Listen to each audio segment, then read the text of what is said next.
दोस्तों, आप सभी को विजय एकादशी की हार्दिक शुभकामनाएं। जरा विचार कीजिए, कितनी पावन होगी वह एकादशी जिसका पालन स्वयं मर्यादा पुरुषोत्तम भगवान श्री राम ने किया, जो भगवान संपूर्ण जगत के नियंता हैं, जिन्हें कोई नियम बांध नहीं सकता। वे भी जब धर्म और भक्ति का आदर्श स्थापित करने हेतु उपवास धारण करें तो समझ लेना चाहिए कि यह व्रत केवल फलदायी ही नहीं अपितु मोक्षदायिनी भी है। कहते हैं कि जब लंका विजय का समय समीप आया, भक्ति, धर्म और कर्तव्य का संग्राम सामने था, तब श्री राम ने गुरुजनों से, आर्षि मुनियों से परामर्श लेकर विजय एकादशी व्रत किया। ये केवल धर्म संबंध कार्य नहीं था, ये संकट से पार कराने वाला मार्ग, पाप और भय का नाश करने वाला साधन और विजय का दिव्य सूत्र था।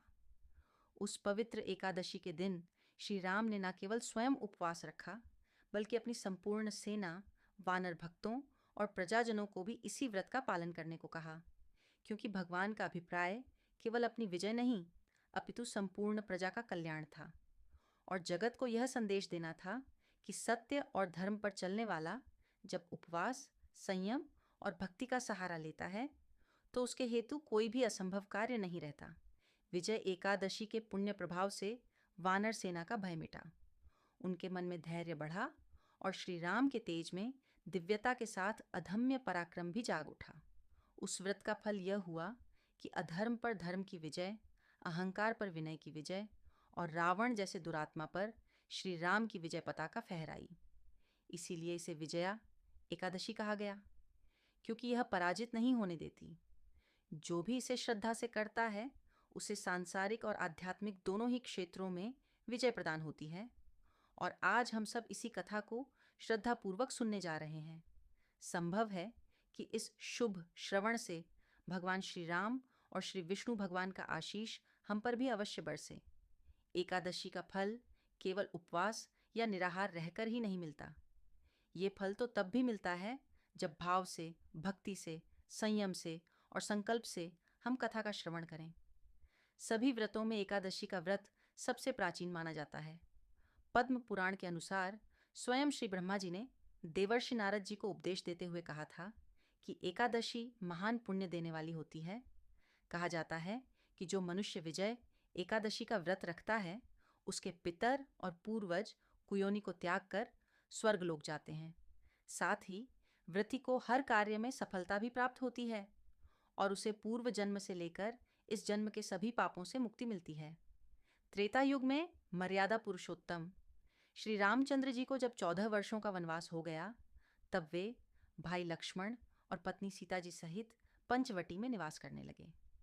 वहां पर लंकापति रावण ने जब माता सीता का हरण किया, तब इस समाचार से भगवान श्री राम और भाई लक्ष्मण अत्यंत व्याकुल हुए और माता सीता की खोज में इधर उधर भटकने लगे। बहुत दुखी होकर घूमते घूमते जब वह अपनी आखिरी सांसें ले रहे जटायु के पास पहुंचे, तो जटायु ने माता सीता के बारे में पूरी कहानी बताकर अपने प्राण त्याग दिए। फिर कुछ आगे जाकर उनके सुग्रीव से भेंट हुई और उन्होंने बाली का वध किया।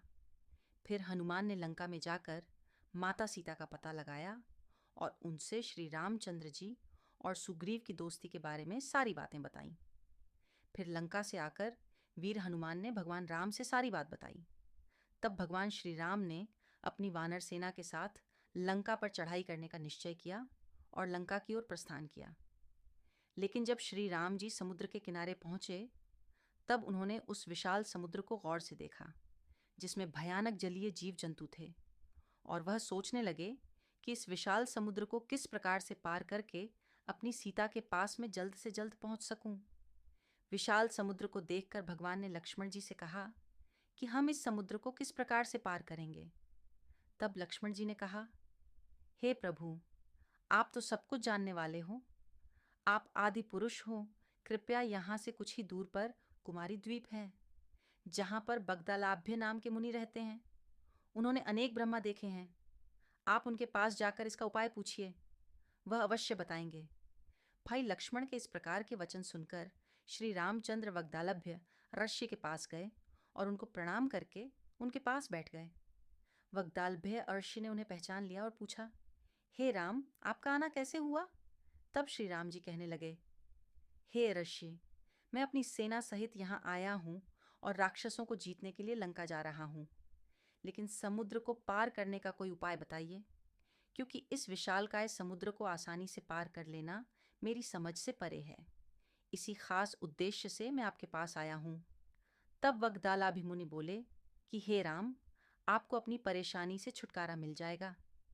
इसके लिए आपको फाल्गुन मास के कृष्ण पक्ष की विजय एकादशी का उत्तम व्रत करना होगा। इस व्रत के प्रभाव से विजय प्राप्त होती है। हे राम, यदि आप भी इस व्रत को सेनापतियों सहित करोगे तो आपकी विजय अवश्य होगी। तब राम जी ने आर्षि के कहे अनुसार इस व्रत को किया और इसके प्रभाव से लंका पर विजय प्राप्त की। भगवान श्री कृष्ण कहते हैं, हे राजन, जो कोई मनुष्य विधि पूर्वक इस व्रत को करेगा तो तीनों लोकों में उसकी अवश्य विजय होगी। भगवान राम ने बतालब आर्षि के द्वारा बताए गए व्रत की विधि को पूछकर ऋषि को प्रणाम किया। फिर वहां से चले आए और समुद्र के किनारे बैठकर आराधना करने लगे और विजय एकादशी का व्रत करके भगवान राम ने अपनी समस्या का समाधान प्राप्त किया।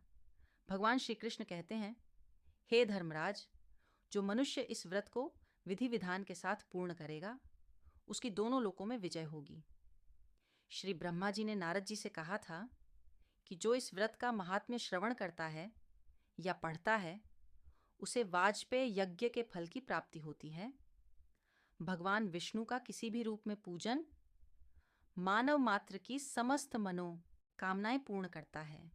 हालांकि श्री राम भगवान स्वयं विष्णु भगवान के अवतार थे, फिर भी अपनी लीलाओं के चलते प्राणियों को सन्मार्ग दिखाने के लिए ही उन्होंने विष्णु भगवान के निमित्त इस व्रत को किया। इसीलिए विजय की इच्छा रखने वाला इस उपवास को करके अनंत फल का भागी बन सकता है। यह था विजय एकादशी व्रत का महात्म्य और कथा का वर्णन। सभी प्रेम से बोलिए विजय एकादशी की जय। एक बार अय्या नाम के एक बहुत ही भोले भाले नवयुवक थे। अरहाई कहते हैं दुआई किलो को, और उनका नाम अरहैया इसलिए पड्डही था क्योंकि उनका आहार यानी भोजन कम से कम 2 किलो का होता था। माता पिता की मृत्यु के बाद अब उन्हें 2 किलो आटे की रोटी खिलाने वाला कोई बचा ही नहीं। अब जब भोजन की कमी पड़ने लगी तो वे एक आश्रम में गए और उन्होंने कहा कि हमें नौकरी पर रख लीजिए। साथ ही उन्होंने आश्रम वालों को बताया कि वह तो 2 किलो भोजन पाते हैं।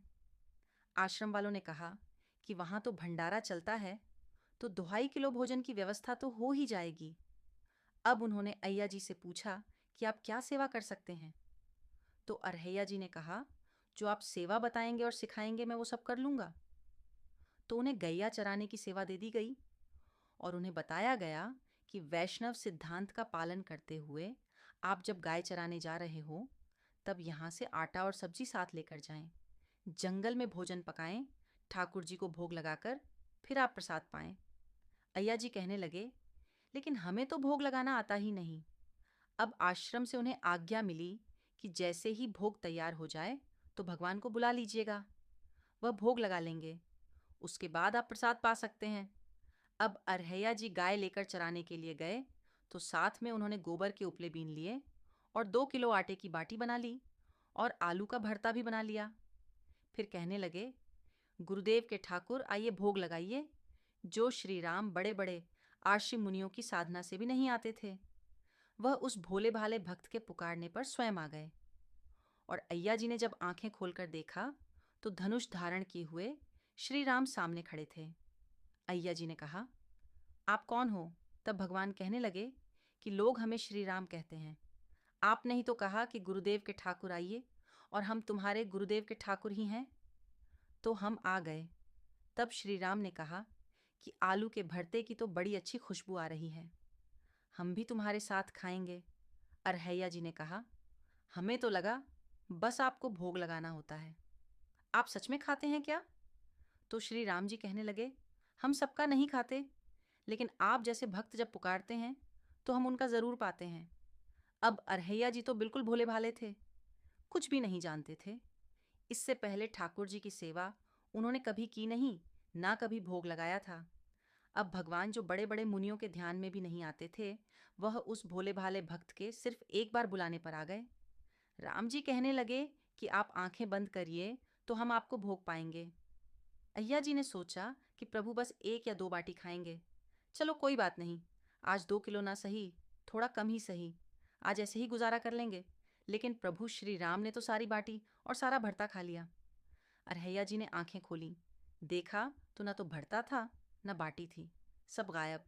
तो कहने लगे, प्रभु क्या आज आप हमें भूखा रखेंगे?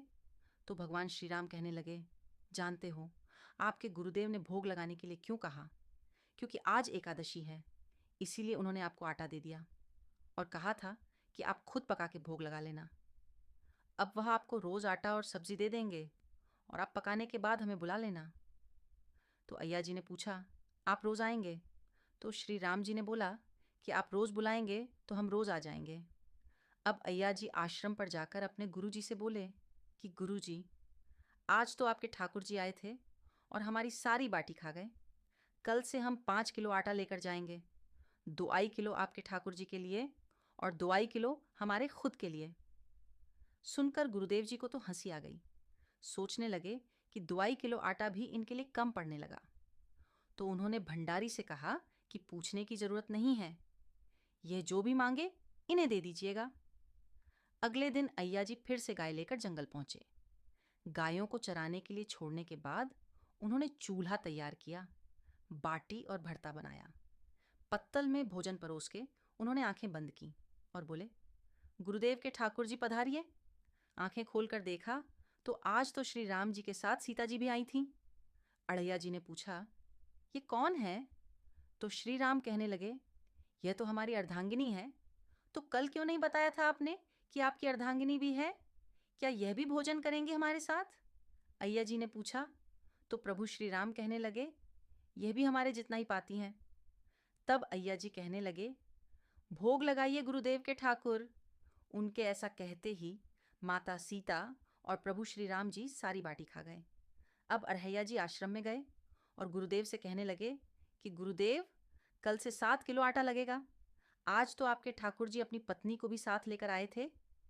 आश्रम में किसी को भी उनकी बातों पर विश्वास नहीं हो रहा था।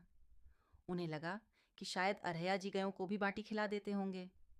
अब आज्ञा हुई कि उन्हें 7:30 किलो आटा दे दिया जाए। अगले दिन उन्हें बाटी बनाते बनाते दोपहर के 3 बजे बज गए। पत्तल में परोसकर उन्होंने बोला, गुरुदेव के ठाकुर पधारो। इस बार श्री राम तो अपने साथ लखन जी और माता सीता जी दोनों को लेकर आ गए। अय्या जी ने फिर पूछा, आज ये कौन आ गए आपके साथ? श्री राम जी बोले, इन्हें नहीं जानते, ये तो हमारे छोटे भाई हैं। तो अय्या जी बोले, अगर आप पहले बता देते तो हम व्यवस्था करके आते। अब जितना भोजन मैंने बनाया है उतना तो हम सबके लिए कम पड़ जाएगा। तो श्री राम जी ने लक्ष्मण जी से कहा कि बहुत सरल भक्त हैं, तुम नाराज मत होना। जब वे तीनों चले गए भोजन पाकर, तो अय्या जी ने पक तलों में से जो जूठन बची थी वह खुद खा ली। आज उनको एक अद्भुत आनंद महसूस हुआ। अगले दिन वो फिर से आश्रम से 10 किलो आटा मांगने लगे। उन्होंने बताया कि गुरुदेव, आज तो आपके ठाकुर जी के साथ एक गोरे गोरे भाई भी आए थे। अब गुरुदेव जी सोच रहे थे कि भला इस भोले भाले भगत को श्री राम, सीता जी और लखन जी का अनुभव कैसे हो सकता है। अय्या जी ने आज 10 किलो आटा लिया, जंगल गए, पार्टी बनाई और फिर बोले, गुरुदेव के ठाकुर पधारो। आज तो उन्होंने देखा कि आज तो साथ में विशाल गधा लिए हनुमान जी भी आ गए। अब उन्होंने राम जी से पूछा, आज ये कौन है? तो श्री राम जी कहने लगे, ये तो हमारे प्रिय सेवक हैं हनुमान जी। तो अय्या जी कहने लगे, प्रभु अगर एक बार में ही बता देते कि आपके कुल में कितने लोग हैं तो हम उतने ही भोजन का इंतजाम करके आते। आप एक बार बता तो दीजिए कि कुल कितने लोग हैं तो हम अपने गुरु जी से जाकर कह देंगे। ये सब बातें अड़ैया जी श्री राम जी से कह रहे थे। तब श्री राम जी ने हनुमान जी से कहा, गुस्सा मत होना, ये बहुत ही निराला भक्त है हमारा। अब कोई बात नहीं, जितना भोजन था वो सभी को पवाना था। तो अय्या जी ने सबसे कहा कि प्रसाद पाइए प्रभु। सब ने प्रसाद पाया और जो बच गया था वह सब हनुमान जी ने खत्म कर दिया। आज फिर वापस जाकर अय्या जी ने गुरुदेव से कहा, गुरुदेव, कल से तो आप मुझे 5 किलो आटा और दे दीजिएगा। आज तो आपके प्रभु के साथ एक विशाल सेवक भी आए थे। अय्या जी की बातें सुनकर गुरुदेव को आज बहुत रोमांच हुआ।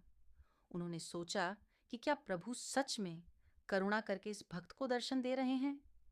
उन्होंने सोचा कि अगली बार यह वापस आए तो मैं इनकी परीक्षा लूंगा। इस बार वह 15 किलो आटा लेकर गए, बाटी बनाई और फिर बोले, गुरुदेव के ठाकुर पधारो। अब राम जी पधारे, साथ में आज 2 और लोग भी थे। तो उन्होंने श्री राम जी से पूछा, प्रभु अब यह कौन है? तो राम जी कहने लगे, ये तो हमारे 2 और भाई हैं, भरत और शत्रुघ्न। फिर से आज सबने प्रसाद पाया। अब अय्या जी वापस आश्रम में आ गए तो गुरुदेव से कहा, गुरुदेव कल से तो 20 किलो वाली आटे की बोरी ही दे दीजिएगा। अब आपके ठाकुर के साथ इतने और ठाकुर आते हैं कि वह तो सब कम पड़ जाता है, और आपके तो इतने ठाकुर हैं, फिर तो हम उनके लिए अब दिन भर भोग ही बनाएंगे। अब अगले दिन वह बहुत सारी व्यवस्था करके गए, आटे की बोरी भी लेकर गए, जंगल में ले जाकर गायों को चरने के लिए छोड़ दिया और एक पेड़ के नीचे सारी सामग्री रख दी। लेकिन आज उन्होंने कुछ भी नहीं पकाया और आवाज़ लगाई, गुरुदेव के ठाकुर पधारिए। अब प्रभु श्री राम आ गए। आए तो कहने लगे, आज तो कुछ भी खुशबू नहीं आ रही है, क्यों कुछ बनाया नहीं क्या?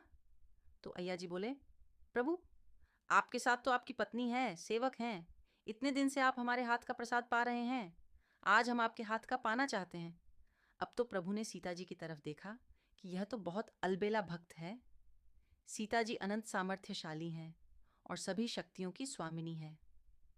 अय्या जी ने प्रभु से कहा, प्रभु हमने ना लकड़ी और ना ही उपला इकट्ठा किया है, आपके यह जो सेवक हैं इनसे कहिए यह भी तो कुछ करें। तो श्री राम जी ने हनुमान जी से उपला और लकड़ियां इकट्ठा करने को कहा, लक्ष्मण जी को चूल्हा जलाने को कहा और मैया सीता जी भोजन पका रही थीं। तब उन्होंने प्रभु से कहा कि आप भोजन बनाइए, तब तक हम गायों को इकट्ठा करके आते हैं। अब वह भागकर आश्रम में गए और गुरुदेव से बोले कि गुरुदेव आज तो हमने आपके ठाकुर के पूरे परिवार को फंसा लिया है, आज तो सारे ठाकुर मिलकर रोटी और बाटी बना रहे हैं।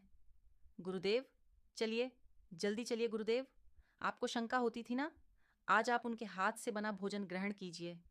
अब गुरुदेव ने सोचा, ये तो पागल आदमी है, राम जी जो बड़े बड़े योगियों के ध्यान में भी नहीं आते, वह भला कैसे गवार आदमी जिसको कोई नाम तक जपना नहीं आता था, कोई ग्रंथ पढ़ना नहीं आता, उसके भला सामने कैसे आ सकते हैं?